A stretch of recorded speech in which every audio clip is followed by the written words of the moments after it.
서울시 종로구 익선동 오마레라는 곳에 나왔는데요. 이곳에 지금 오늘 손원영 교수님을 모셨습니다. 그 서울기독대학 손원영 교수님. 이 집은 그 익선동이 요즘 뜨는 집인데 그 성 교수님 멋있죠, 이 집이? 아, 너무 좋아요. 깜짝 놀랐어요.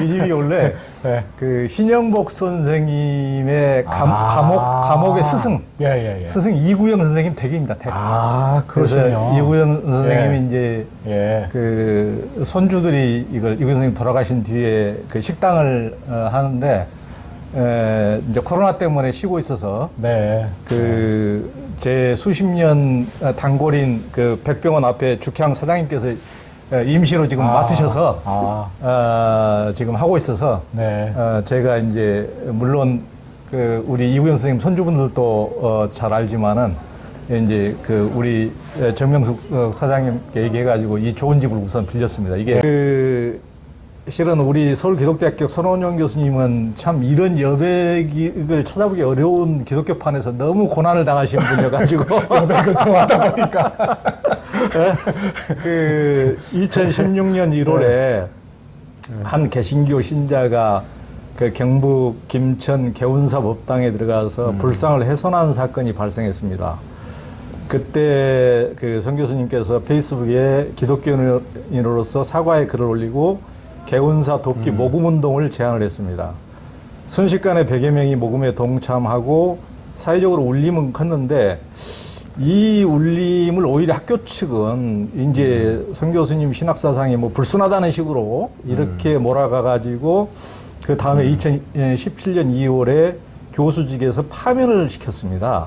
맞습니다. 이제 성 교수님은 이제 1999년 서울기독대학이 서울 은평구 신사동에 있는데요. 서울기독대학에 부임한 뒤에 교무연구처장, 신학전문대학원장 등 주요 보직까지 맡았던 신학자였는데 이분을 그냥 그 사소한 일로 그냥 날린 겁니다. 성 교수님이 해직될 때 다른 4명도 다양한 이유로 해직되거나 재임용을 거부당했습니다. 성 교수님을 포함한 이들 5명은 2015년 학교 내의 비리 의혹이 총장 관련해서 이강평 총장의 퇴진을 비리 의혹으로 앞장서 요구했습니다. 그래서 보복 징계라는 비판이 나왔습니다. 그 이제 성 교수님한테 좀 몇 가지 여쭤볼 텐데요. 손원영 교수님은 2019년 10월 법정에서 그 파면은 무효라는 최종 판결을 받았습니다. 이게 이제 어디 대법원 판결입니까? 고등법원 판결입니다. 고등법원 판결. 그래서 대법원에 상고를 해야 되는데 이제 학교 법인에서 이제 승산이 없으니까 이제 포기를 하고 그래서 확정 판결이 됐죠. 학교에서 포기하고 예. 확정 판결이 냈구만요. 네. 그런데도 서울신학교는 아직까지 재임용을 거부하고 있습니다. 이제 그때 보면은 참 법도 통용이 되지 않는 세상인가. 이게 우리나라는 법치국가라고 그러는데 이렇게 법에서 최종 확정이 됐는데도 학교 측에서 이걸 아직도 재임용을 거부가 있는데 어떻게 이런 게 어떻게 이럴 수가 있죠? 이게 뭐 상식적으로 이게 법적으로도 이게 뭐 가능한 일인가요? 글쎄요, 저도 상식적으로 도저히 이해가 안 되는 일인데, 작년 2020년 4월 1일자로 제가 이제 이사회에서 재임용 및 복직 판정을 받고 이사에서도 그렇게 했죠. 네, 그렇게 해가지고 이제 제가 작년에 복직했어야 정상인데 학교 총장님이 저를 이제 그 복직 이행을 이제 거부하면서 아직까지 못 들어가고 있습니다. 근데 당시에 근데 제가 그 개운사 이후에 그 열린선원이라는 곳에 가가지고 예수 보살 육바라밀이라고 하는 그런 이제 설교를 한 적이 있었습니다. 저도 그거를 그러니까 크리스마스 때 신학자를 초청해서 설교를 들을 만큼 오히려 그쪽이 참 이제 받아들여서 자기들도 좀 기독교로부터 배우겠다는 자세인데 그렇죠. 그걸 또 시비로 삼아서 이런다는 게 참 목사 입장에서 그 설교해달라는데 그걸 그 거부할 명분이 없지 않습니까? 그렇죠. 목숨을 걸고 무슬림들한테도 가면서 그럼요. 아골골짜기라도 가서 설교를 해야 될 판인데. 그러면서 뭐 무슬림들한테 가서 니들은 다 나쁜 놈들이야, 이단이고 니들은 지옥 갈까 이렇게 설교하는 인간 아무도 없잖아요. 그렇죠. 지금 무슬림권에 가서 선교사들도 많이 있지만 상식적으로 그러면 그분들이 들을 수 있는 말로 설법을 하는 건 제가 보기에는 그 설교를 하는 것은 굉장히 제가 보기에는 잘한 그렇죠. 것이고 네, 그것은 감사합니다. 그 개신교에서도 만약에 성교훈이 있다면 오 맞아 그런 식으로 하라고 가르칠 것 같은데 가르칠 것 한데 네, 맞습니다. 이게 참 상식적으로 잘 납득이 안 나. 그런데 이게 법정에서도 최종 확정이 됐으면 만약에 학교 측에서 그렇게 재임용을 거부하고 그러면은 이게 민사소송으로 가면은 그 학교 측이 배상을 해야 될 것 같은데요. 네. 지금 이제 그래서 저는 이제 교육부에 예. 어떻든 사립대학의 관리감독권은 이제 교육부가 갖고 있으니까 예. 교육부에 가서 이제 몇 번 요구를 했고 교육부에서도 긍정적으로 검토하니까 예. 좀 기다리라고 해서 지금 열심히 기다리고 있는 중입니다. 아 그렇군요. 예. 그러니까 상식적으로 생각하면 당연히 그 확정 판결까지 났는데 학교 측에서 그 이행을 거부하면은 민사소송을 하면은 학교 측이 네. 그 굉장히 내가 보기에는 그냥 월급 정도만이 아니고 심리적인 이런 고통까지도 아마 학교 측이 배상해야 될 것 같은 네. 제가 그 본 그냥 상식적인 느낌으로는 그러네요. 네. 이제 송 교수님이 이제 재임용 이제 그 확정 판결을 받았을 때 학교 측에 이제 뭐 총장이나 이런 사람뿐만 아니라 학생들까지 송 교수님의 재임용을 막는 시위를 펼쳤다는데요. 어떻게 젊은 학생들이 지금이 십자군 시대도 아니고 무슨 중세 마녀 사냥 그 화형시키던 그런 시대도 아니고 21세기 디지털 시대에 이렇게 세상 돌아가는 것도 알고 다 소통하고 열면은 전부 다 유튜브, 페이스북, 트위터 뭐 전부 다 그런 인터넷에서 사람들과 소통하는 현대인들이 그리고 젊은이들이 어떻게 그럴 수가 있는지 저는 이제 잘 이해가 안 가거든요. 네. 그러니까 그 학생들이 그렇게 만든 건 교수님이 성 교수님 책임 아닌가?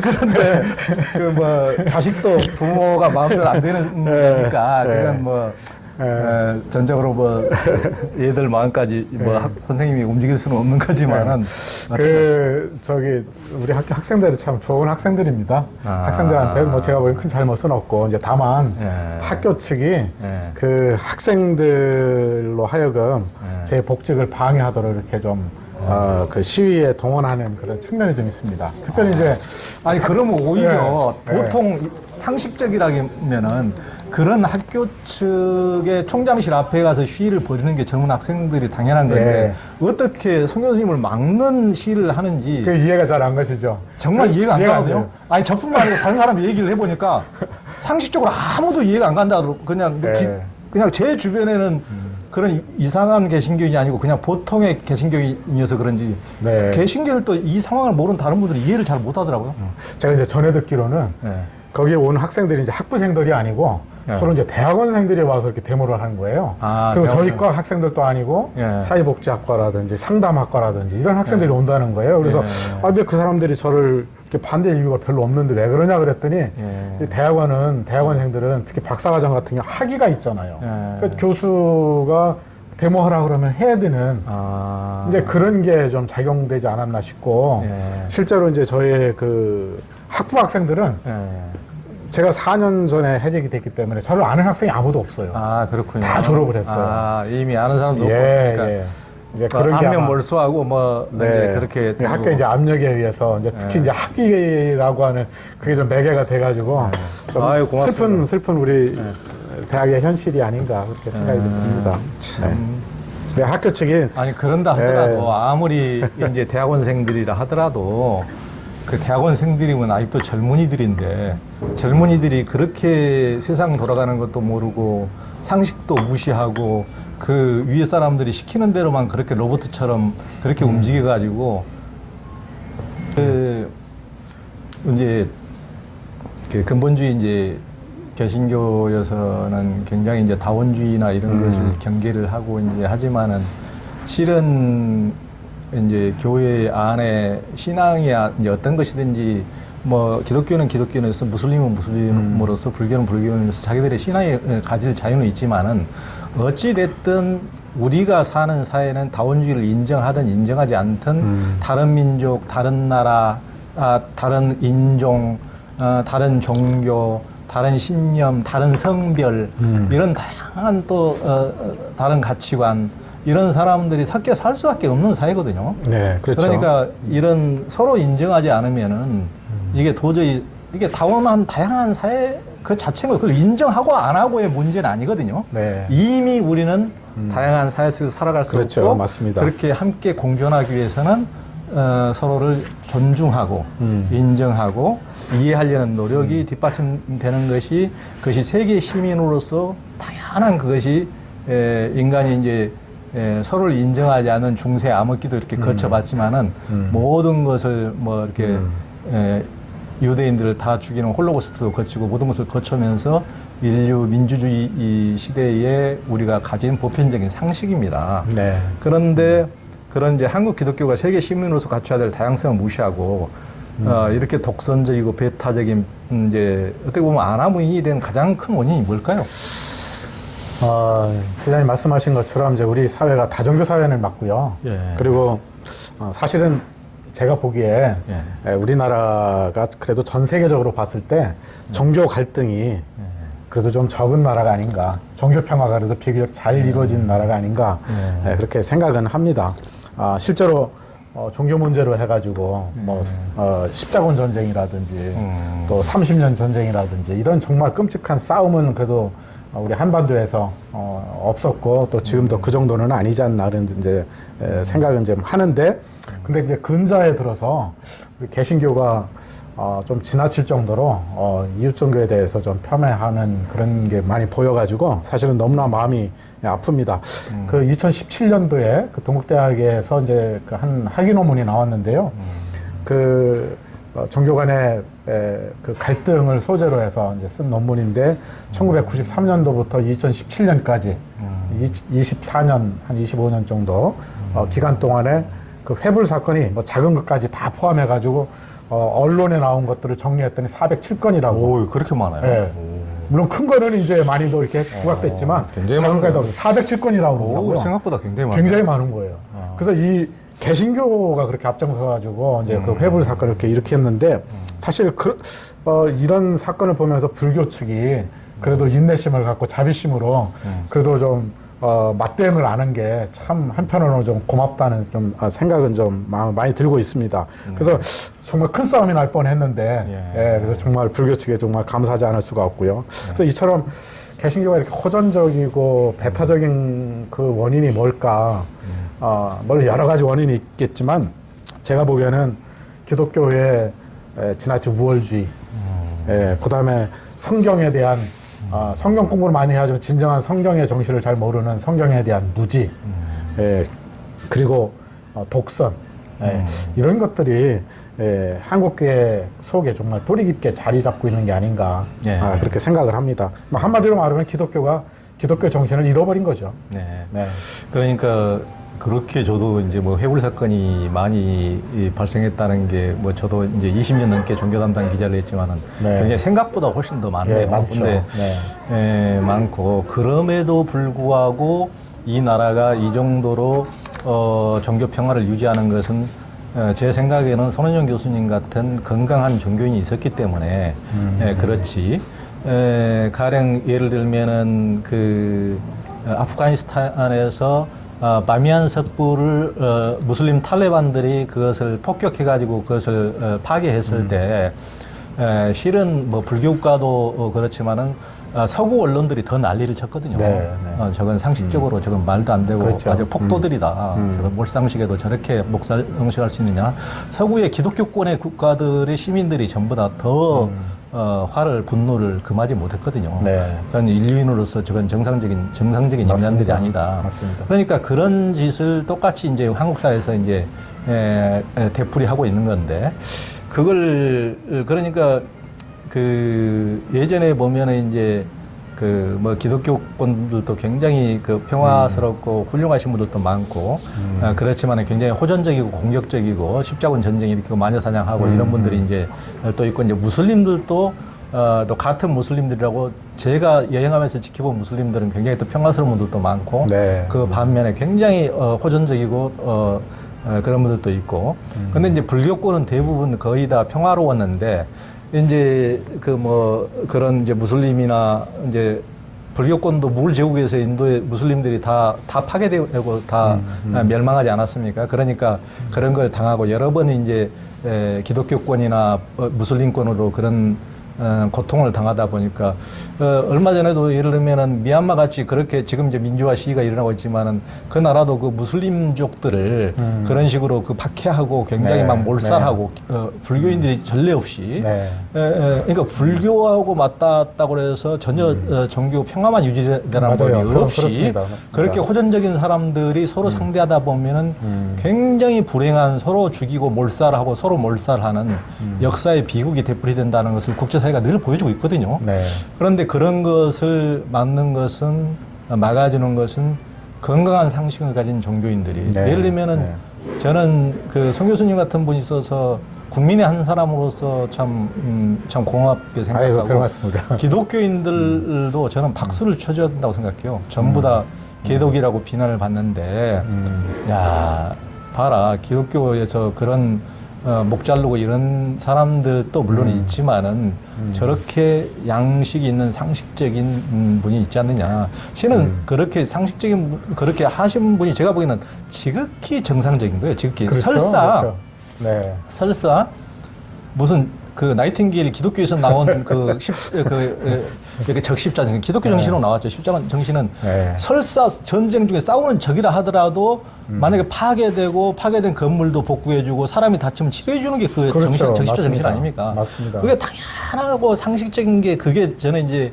제대로 된 기독교 정신이라고 보는데 그것을 잘못된 것을 도와주고 그리고 예를 들면은 그 타이완의 그 굉장히 비구니 스님 유명한 스님이 그 전 세계적으로 이렇게 가장 그 보실 이렇게 구호 활동을 많이 하신 그분은 어디 이제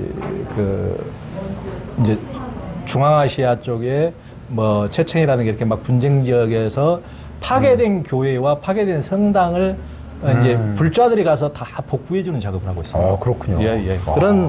그러니까 저는 그런 분이야말로 진정한 종교인이다. 무엇이 중한디를 아는구나. 무엇이 중한디.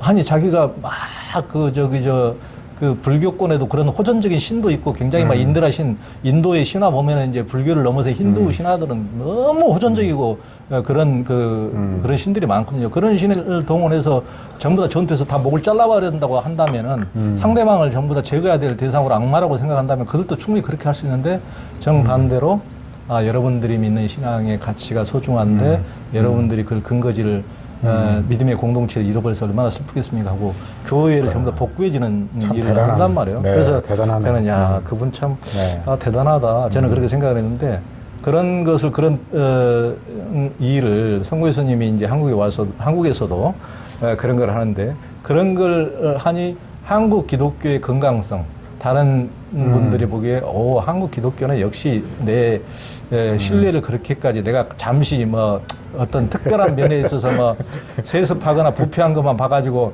무조건 개독이라고 비판했지만은 그렇게까지 비판할 건 아니야.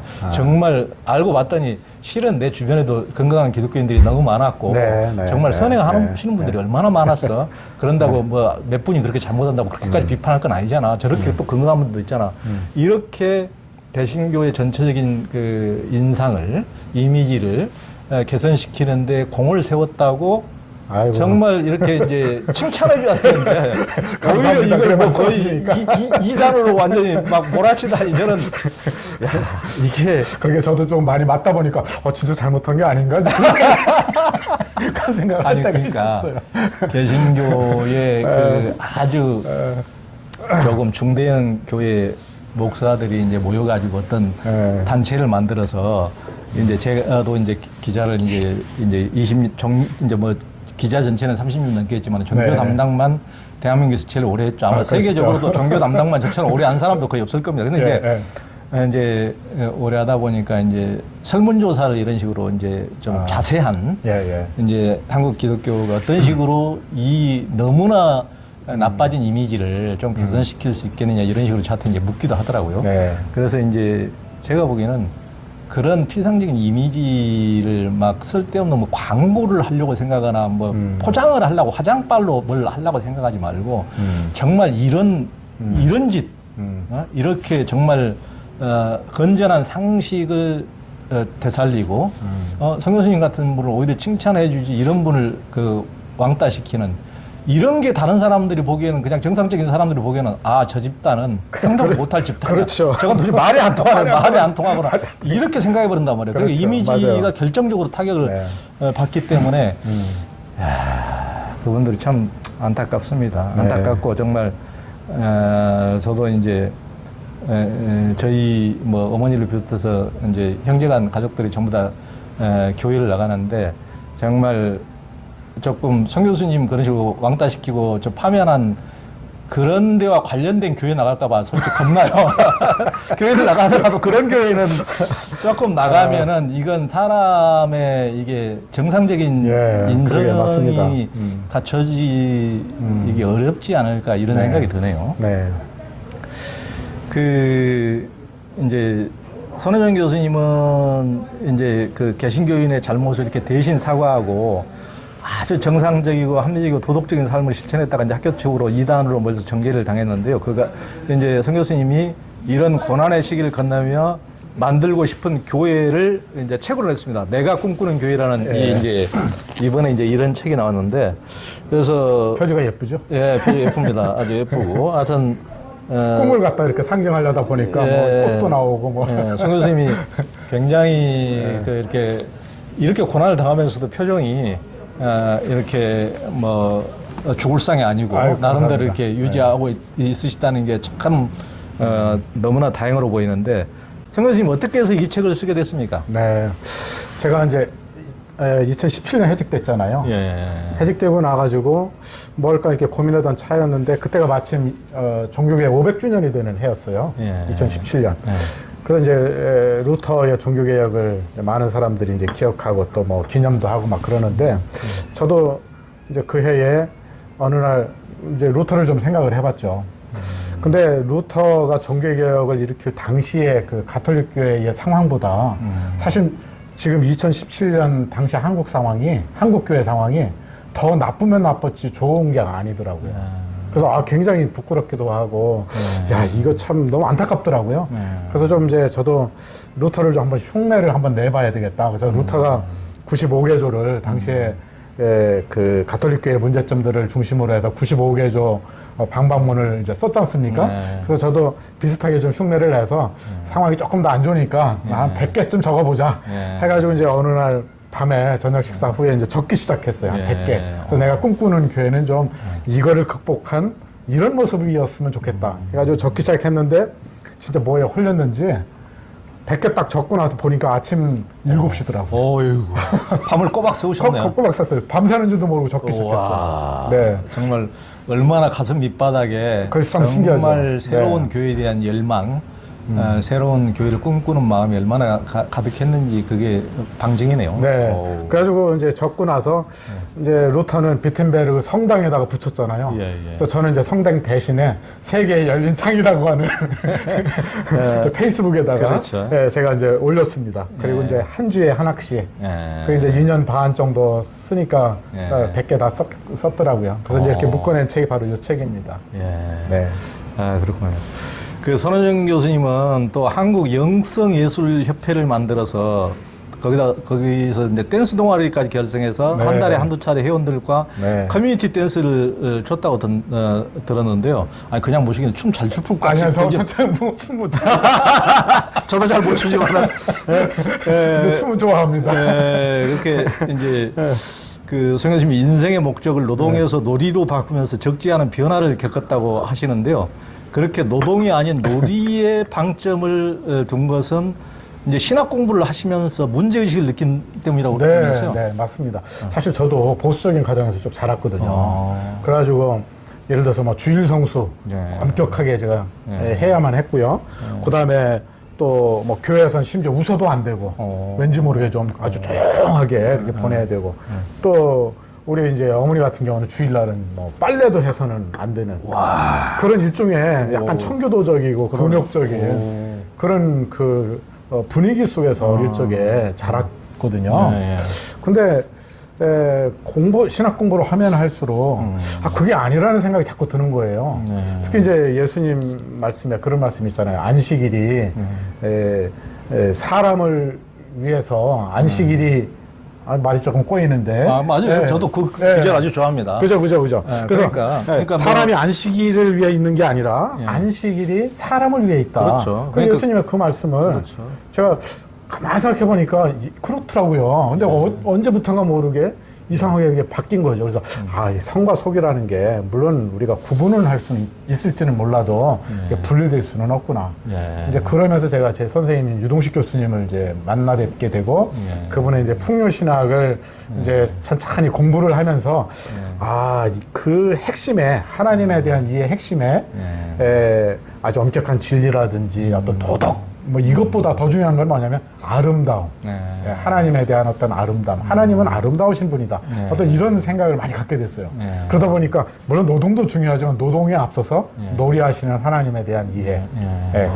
그런 생각을 하면서 신학 공부하는 게 이게 재밌더라고요. 그러다 보니까 하나님 흉내를 내다 보니까 놀이하시는 하나님이니까 우리는 당연히 일보다는 놀이가 먼저 중요하고, 이제 그래서 뭐 좀 그런 모임도 만들게 되고 그렇게 했습니다.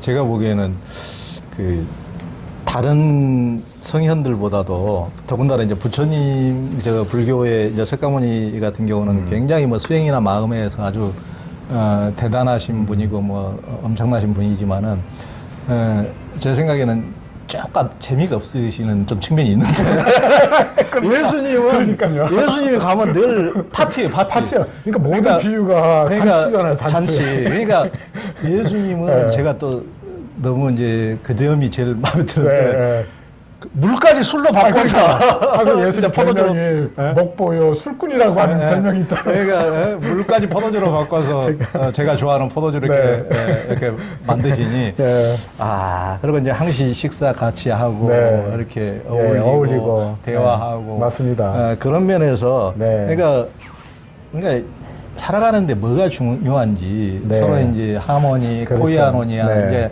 코이노니아 이런 것들을 너무 중시하시고 그러면서 그 암뿐만 아니고 더 큰 이제 코이노니아를 하다 보니까 이방인들 그 뭐 전부 다 그런 분들까지 다 그렇게 아끼고 존중하고 그리고 그걸 뭐 자기를 따르는 제자나 이런 건 상관없이 또 그 이방인이라도 아프면은 안식일이라도 치료해주고. 그런데 이제 근본주의자들은 그때 당시도 그런 걸 시비 삼아서 종합적으로 그 예수님을 다 못을 십자가에 매달지 않았습니까? 안식일도 안 지키고. 그러니까 뭐 안식일에 사람이 죽어가는데 사람 살리는 게 먼저지. 그러니까 안식일이 사람을 위해 있는 거냐, 사람이 안식일을 위해 있는 거냐. 그러니까 무엇이 중요한지를 구분을 못하고 시와 때도 구별을 하지 못하는 게 요즘에 저는 기독교 근본주의자라고 봐요. 그러니까 맞습니다. 물론 이제 그 실천이 뒤따르는 기독교인들 저는 너무 훌륭하신 분들을 많이 뵙고 그런 분들을 모아서 책도 쓰고 했지만은 정말 자기의 믿음 가지고 근본주의 신앙 가지고 막 남을 잣대로 들이대고 이단이 목소리가 높이는 사람일수록 정말 뭐 자식에게 세습을 한다든가 너무 욕망이 넘친다든가 너무 막 그 비리가 속으로 있다든가 그 은행이 전혀 앞뒤가 맞지 않는다든가 그런 경우가 너무 많더라고요. 그래서 이제 저는 이제 실증적으로 그런 걸 보면서 근데 조용히 그런 것을 수용하고 관용하고 이해하고 품이 넓은 사람일수록 그런 분들이 오히려 자기 자신에게 더 엄정해요. 생각이 나네요. 사실 제가 전공이 기독교 교육이거든요. 그래서 뭐 기독교 교육 뭐 이런저런 말이 있지만 결국 예수님 닮아가는 건데 쉬운 것부터 하자. 예수님의 쉬운 거. 그 쉬운 거는 같이 어울려서 즐기는 거거든요. 같이 함께 모여서 식사하고, 놀고, 품어주고. 그러다 보면 나중에 십자가도 지는 거지. 처음부터 십자가 지는 건 어렵잖아요. 그래서 저도, 뭐, 아까 댄스 얘기도 나눴습니다만은, 그런 어떤 아주 소박한 우리의 일상 속에서 삶을 나누고, 이런 게 참 중요하지 않나. 그 생각이 좀 새삼 듭니다. 손호정 교수님은 내가 꿈꾸는 교회란 책에서 하나님의 나라는 이미 왔다와 아직 안 왔다와 사이에 있다고 했는데 그게 무슨 의미죠? 그 이제 신학적으로 그 이야기들을 많이 합니다. 그래서 하나님 나라가 이미 시작이 되었지만 완성된 건 아니다. 근데 이제 그거에 대한 뭐 설명들이 많이 있는데 한마디로 말하면 사실 예수님이 이 땅에 오셔서 하신 건 하나님 나라 운동을 하신 거잖아요. 네, 그렇죠. 그 하나님 나라 운동을 우리가 이제 이어받은 건데 이 교회가 말하자면 이제 그 바통을 이제 이어받았다고 그러는 건데 근데 교회가 하나님 나라는 아니거든요. 근데 그러니까 말하자면 교회는 하나님 나라 가르치는 뭐 손가락이랄까? 네, 그렇게 이제 볼 수가 있는 건데 그 하나님의 나라는 이미 시작이 됐고 이제 마지막 종말의 때에 완성된다. 이제 신학적으로 그렇게 설명이 되는데 문제는 교회가 마치 하나님 나라로 동일시하는 경우가 참 많은 것 같아요. 예. 그래서 제가 사실 이제 그 표현을 이제 쓰면서 교회는 하나님 나라를 가르치는 하나님 나라의 운동을 하는 하나의 그 기관으로서 끊임없이 새로워져야 된다. 절대화해서는 안 되고. 그래서 개신교 모토 있지 않습니까? 개혁되어야 돼. 항상 개혁되어야 한다. 이제 그런 거를 제가 좀 강조하고 싶어가지고 그 표현을 좀 썼습니다. 아니, 네. 그 중요한 말씀이세요. 네. 그러니까 이제 저는 교회가 어떤 특권 의식을 각 선민 의식, 네, 그러니까 네. 교회 건물을 성전이라 그러고 이제 크리스찬들을 성도라 그러고 저는 이런 말부터 어폐가 있다고 저는 이제 개인적으로 생각을 하는데요. 왜 그러냐면은 만약에 기독교의 성경대로 모든 것을 천지 모든 것을 하나님이 창조했다면 어떤 것이 성스럽고 어떤 것은 성스럽지 않다는 게 말 자체가 성립이 되지 성립이 안 되는 않거든요. 거죠. 그렇죠. 어떤 건물만 성전이고 어떤 건물은 성전이 아니라는 네. 게 이 우주 자체가 성전이 그렇죠. 돼야 그 성경 말씀에 가장 가까운 것이지. 네. 그게 이제 말이 안 맞는 것이고 그런 식으로 자기들만의 개토화를 구축한다고 그 유대인들을 그렇게 학살한 곳이 어디 무슬림권입니까? 불교권입니까? 기독교권입니까? 다 기독교 크리스찬들이거든요. 그렇죠. 크리스찬권이거든요. 그들이 유대인들이 자기들만 선민 하나님의 자손이고 자기들만 이제 구원의 약속을 받았다고 그런 식으로 또 다 섞이지도 않고 자기들만 선민의식에 자로받고 자기들 다른 사람들하고 달리 자기들 마을만 형성해 자기들끼리만 교류하고 그걸 개토라고 그러거든요. 그렇죠. 개토화에 대해서 그래서 미워한 것이 누구예요? 기독교인들거든요. 근데 자기 자신이 그런 모습이 지금 돼가고 있는 거예요. 네. 자기 네. 자신이. 네. 그러니까 앞뒤가 안 맞는 거죠. 그렇죠. 그런 식으로 열린 세계관을 보이지 않고 폐쇄적으로 개토라고 그렇게 잡아 죽였으면서 그런 식으로 자기들이 그런 모습으로 변해가고 있으면은 그래서 다른 사람들이 전부 다 개독이라고 이제 비난받는 처지까지 내몰리게 되고 그래서 현실이 이 정도까지 되면은 정말 깊은 자성이 돼야 되는데 그걸 한치 앞을 못 보고 그러니까 개토화된 게 문제의 특성은 자기 문제가 있는 사람들 그러니까 같은 공통의 생각을 가진 사람들끼리만 계속 그것이 옳지 않은 생각이라도 서로가 서로의 계속 목소리를 높이면서 그 확신을 막 강조하고 그것이 전부인 양 네.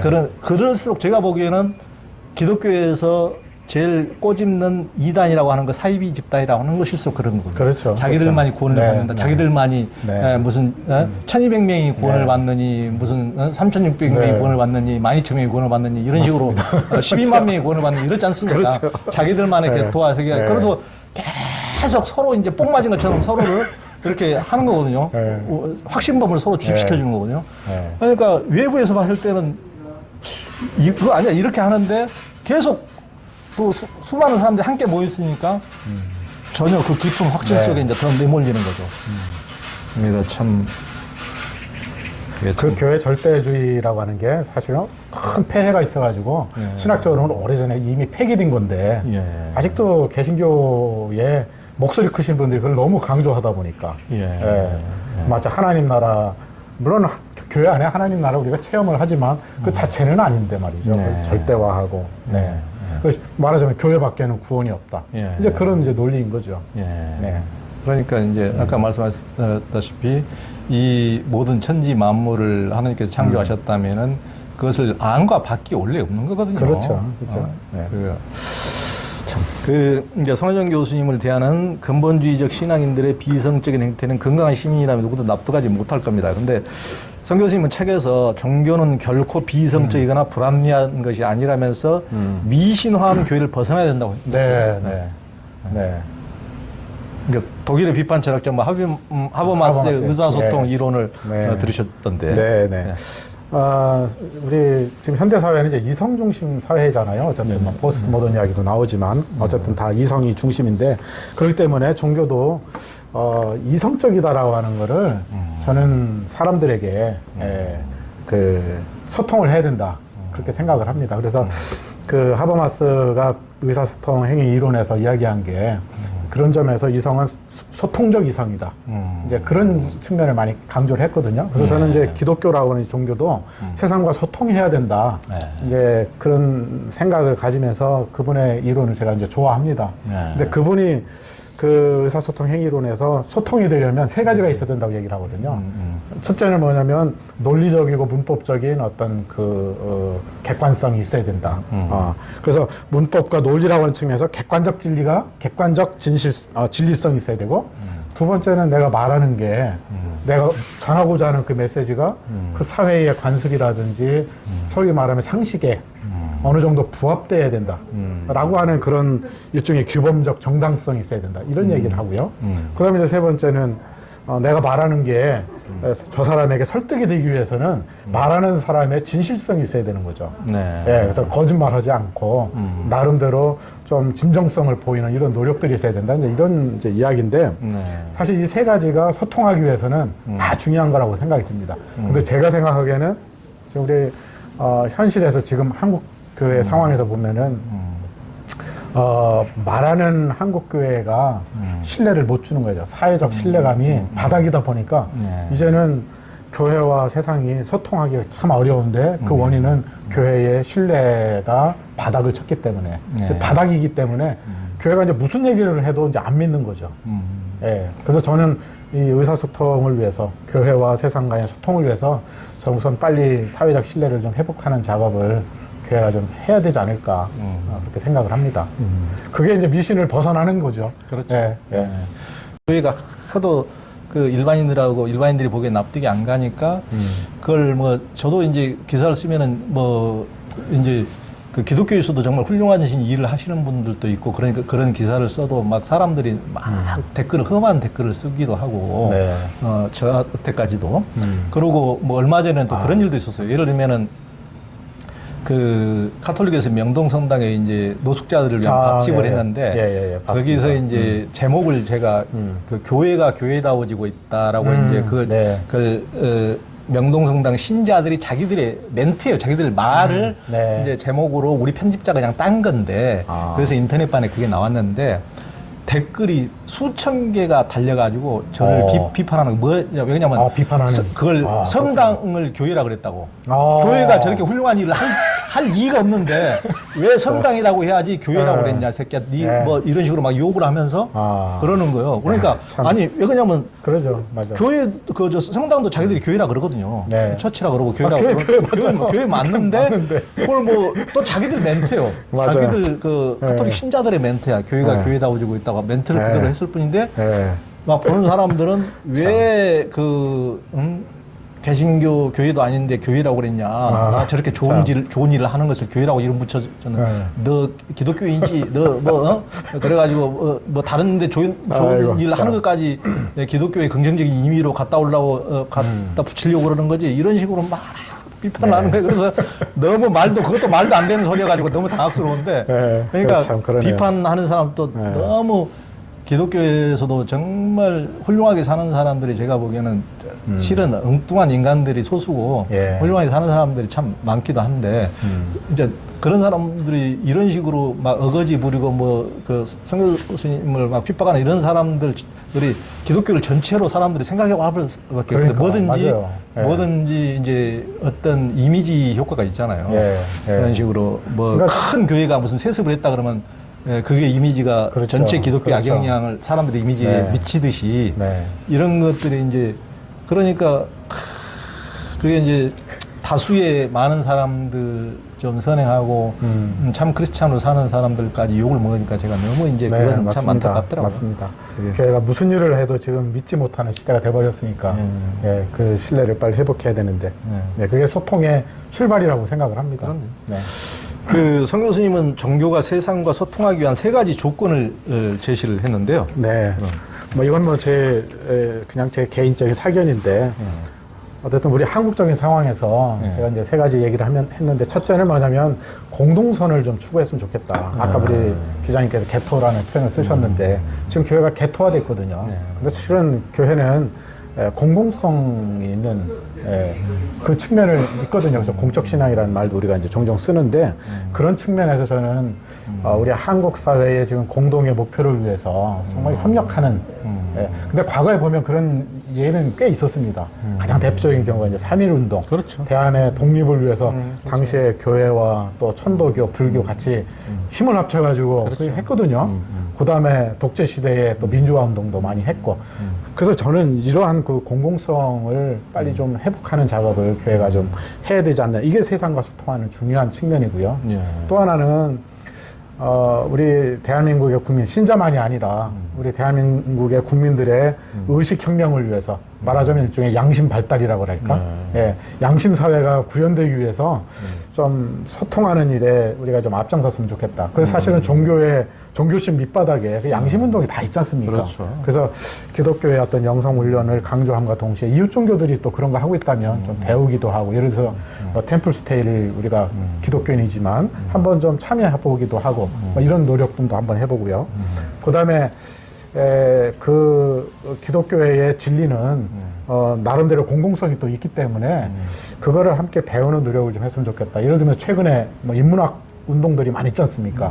심지어 요즘에는 종교기관뿐만 아니라 지방자치단체에서도 인문학 그 열풍이 사실 오래전부터 이제 불고 있는데 거기에 우리가 함께 좀 힘을 좀 보태가지고 그런 노력을 좀 한번 어떨까 하는 생각을 한번 해봤습니다. 네. 그렇죠. 그러니까 사회적으로 이렇게 소통하면서 이제 건강한 시민사회를 우리가 서로 종교를 넘어서 전부 다 같이 만들어 가잖아요. 네, 그렇죠. 특히 네. 더 종교인들이 더 앞장서야죠. 당연히 예. 도덕적으로, 양심적으로 더 그런 것을 이제 앞장서야 되는데, 그러니까 예전에 이제 기독교가 130년 전에 한국에 처음 왔을 때 실은 수십 년 동안 한국 기독교는 소수 약자 가장 그 뭐 1%, 2%, 3% 그렇죠. 뭐 숫자밖에 안 되는 그래서 이제 야소교라고 너무 이제 이 땅에 아주 소수자들이었음에도 불구하고 그 소수자들이 한 일을 보면 엄청난 일들을 했거든요. 지금 뭐 우리가 아는 뭐 유명한 뭐 연세대, 이화여대, 뭐 그렇죠. 배제학당, 뭐 유명한 학당은 전부 다 이제 기독교인들이 그 세우고 또 시민 YMC 시민운동 앞장서고 고아원 세우고 병원 세우고 세브란스 병원 같은 모든 이제 광해원 이런 병원들 세우고 자선활동하고 그렇게 앞장서고 또 그렇게 어려운 처지에 있으면서 독립운동도 앞장서고 그러니까 사람들이 그 자기들의 이제 우리 한국 사회는 유교적인 가치관이 지배했기 때문에 자기들의 그 가치관에는 저 사람들이 영 마음에 들지 않는다 하더라도 그래도 저 사람들은 더 정직한 사람들이고 그렇죠. 저 사람 세상을 위해서 좋은 일을 한다는 게 무의식의 밑바닥에 다 있단 말이에요. 그렇죠. 그래서 그게 자양분이 돼서 이제 나중에 많은 사람들이 기독교를 받아들이는 계기가 됐다고 저는 생각을 하거든요.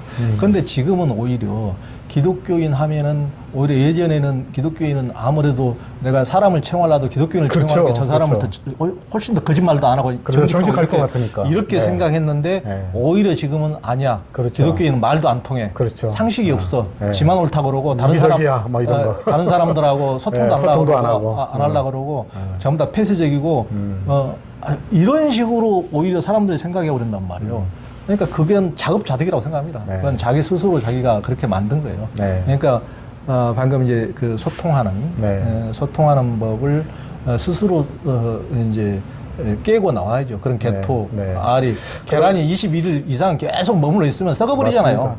그래서 우리 한국 사회에 제일 시급한 그 문제, 예컨대 통일의 문제, 평화의 문제, 그다음 생태계의 위기, 지구 살리는 문제, 우리가 함께 공동 관심사이기 때문에 그 일에 우리가 좀 교회가 실제 그런 방금 말씀하신 그런 일들을 제가 보기에는 제일 열심히 하신 분들이 기독교인들이에요. 지금도.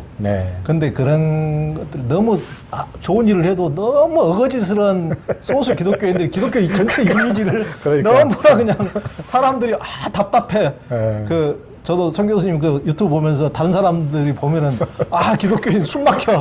정말 그렇게 생각할 것 같아요. 아유, 참. 참.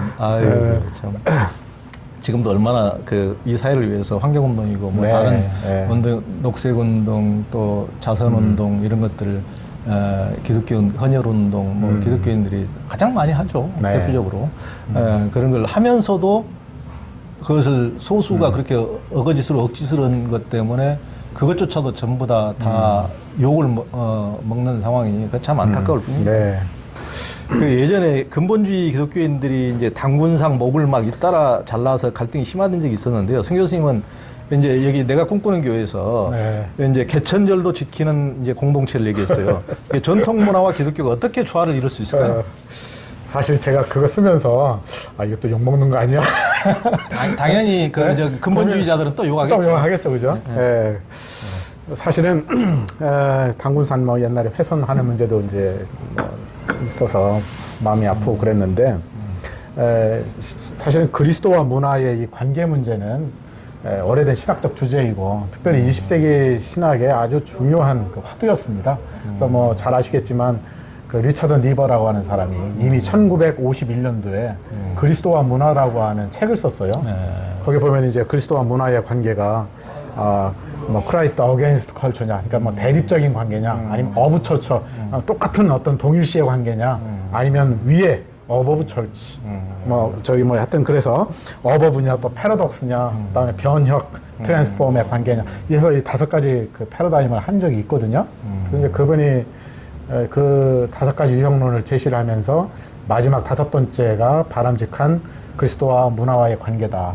그래서 상대방의 그 문화를 존중하면서도 100% 옳은 게 아니기 때문에 그 속에서 바른 것은 살리고 잘못된 것은 좀 없애는 방향으로 교회가 좀 노력했으면 좋겠다. 이제 그런 이제 이야기를 오래전에 했고 지금 대부분의 신학대학이나 또 목회자들도 또 가르쳤고 또 배운 거로 알고 있어요. 근데 문제는 뭐냐면 현장에 가서 그거를 말로만 하고 있지 실천을 제대로 안 하고 있는 게 문제가 아닌가. 그래서 마지막 그 문화의 자리에다가 단군상 이야기를 그대로 놓으면, 단군 이야기를 놓으면 자연스럽게 그게 저는 해결될 수 있는 문제가 아닌가 그렇게 생각을 합니다. 네. 그래서 제가 한국교회가 빨리 그 개천절을 좀 의미 있는 절기로다가 좀 수용했으면 좋겠다 이제 이렇게 제안을 했는데 실은 말이죠. 그 이야기가 제가 처음 한 건 아니고요. 우리나라에 선교사로 왔던 초기 선교사들이 그 얘기를 했어요. 가장 대표적인 경우는 누구냐면 헐버트 같은 거. 그랬군요. 헐버트가 단군 당시 이제 단군 신화를 갖다가 이거 삼위일체론의 원형이 거기에 숨어 있다. 그 얘기를 했거든요. 초창기 그 선교사가. 근데 이상하게 그 뒤로 그게 연결되지 못하고 말하자면 이제 이미 토착화를 한 거예요. 그리고 우리가 잘 알지만 하나님이라고 하는 이름 자체도 마찬가지고. 그래서 이제는 말할 수 있다.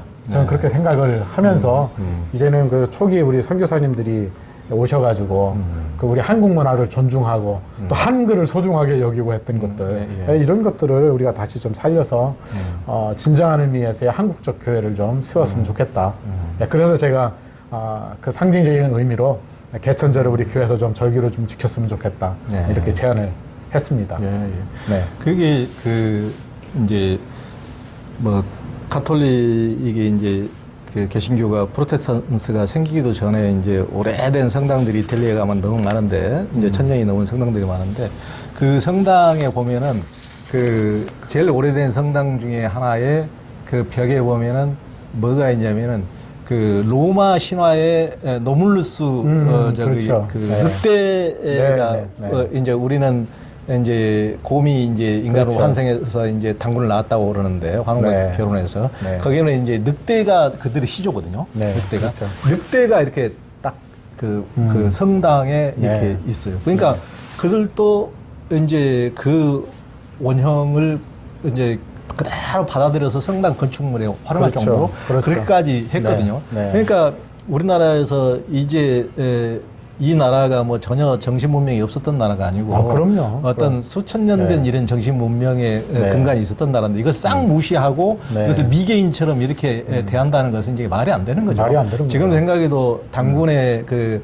홍익인관 제세이사 광명이세 이런 것들은 세계 어떤 진리다 내놓고 봤을 때도 굉장히 탁월한 보편적인 진리거든요. 그러니까 그런 것들을 깡그리 무시하고 무슨 이렇게 한다는 것은 상식적으로 이제 말이 안 되고 제가 보기에는 그러니까 이제 한국이 벌써 미국에 의해서 전 세계 선교사를 두 번째로 보내는 선교 강대국인데 지금까지 선교라는 것은 제국주의들만 했거든요. 네. 자기들 힘만 믿고 가서 그냥 총칼을 앞세우고 선교사들이 네. 좀 앞서가서 하고 이제 그 안 받아들이면 나중에 이제 다 죽여버리고 칼로 도둑 내고 이렇게 이제 억지로 선교하는 방식으로 이렇게 제국주의들이 이제 했는데 우리는 처음으로 제국주의의 핍박을 받았던 식민 국가로서 이런 선교에 나서는 거의 최초의 나라잖아요. 그러니까 제국주의들이 힘만 믿고 하던 그들과는 최초의 다른 방식을 해볼 수 있는 나라거든요. 그렇죠. 우리들이 이제 그런 서름을 당했기 때문에 우리들이 미개인들처럼 이런 식으로 얘기해주고 한국에 들어왔던 선교들 중에서 평양에 들어온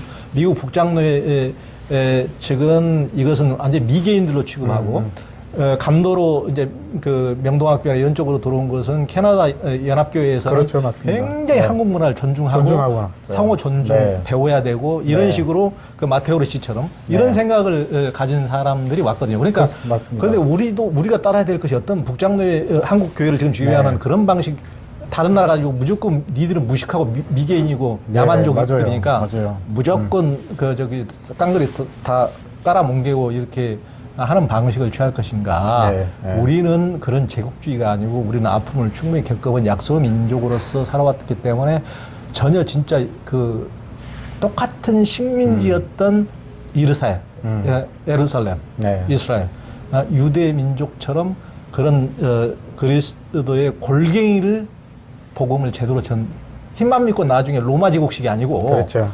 정말 골갱이를 전할 수 있는 여건임에도 불구하고 똑같이 옛날 사고 방식에 젖어서 이런 식으로 하고 또 더군다나 이 땅에서조차도 그런 식으로 그 전통하고 같이 융화하지 못하고 다 개무시한다는 식으로 네. 이런 식으로 폭력적으로 네. 하고 한다는 것은 네.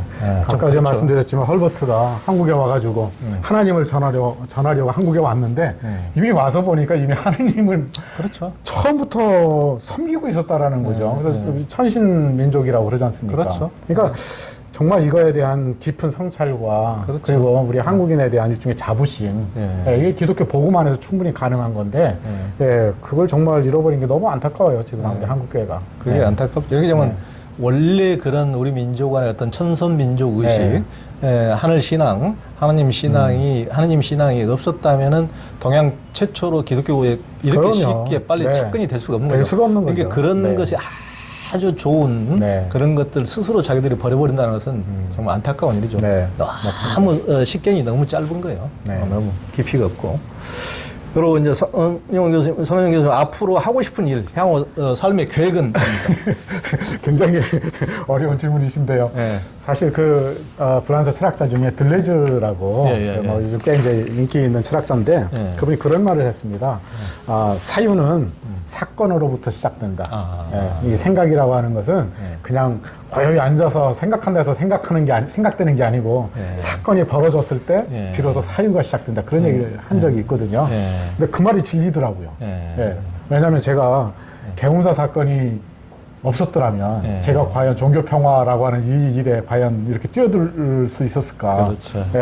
또 제가 학교에서 파면이 안 됐더라면 과연 이렇게까지 했었을까 하는 생각이 들거든요. 그래서 제가 개운사 사건, 그 다음에 열린선언에 가가지고 그런 또 예수보살, 육바라밀 뭐 이런 설교를 하면서 비로소 제가 제 어떤 생각이 사건이 되기 진정한 의미에서 사건이 되기 시작했고 그래서 앞으로 제게 주어진 삶이기 때문에 종교 평화를 위한 운동을 이제 열심히 한번 더 열심히 그냥 쉬지 않고 해보려고 뭐 또 안 할 수 없는 그게 제 운명이 아닌가 요즘 그렇게 생각을 하고 있습니다. 네. 아주 응원합니다. 그걸 굉장히 그 역사의 심판이라는 것은 단순간에 그 지금 뭐 힘이 센다고 승자인 것 같지만은 그런 게 아니고 역사라는 것은 냉혹하기 때문에 제가 보기에는 반드시 지금 목소리 크게 성교신을 핍박하는 사람들은